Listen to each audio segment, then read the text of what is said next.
Dah, saya jalan dulu lah. Saya ambil dulu barang saya. Ambil gundu kau. Gundu. Ai, teruk no gundu batu sebesar ini, baik kau letak kereta je. Jalan, abang punya barang. Sila. Nak aku balingkan ke? Ini kalau kena kaki. Berjagung kau tahu tak kalau Jalan. Kejap sini, mana boleh. Ini besar sangat. Alah, orang main tu pun.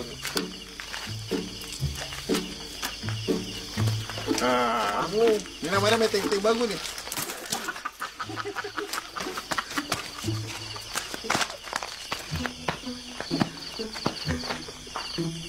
Oh, you besar. Baik lepas kereta. Ni. Dah lepas. Wei. Lepas nak. Oh, tak lah basikal Saleh. Ha. Wah.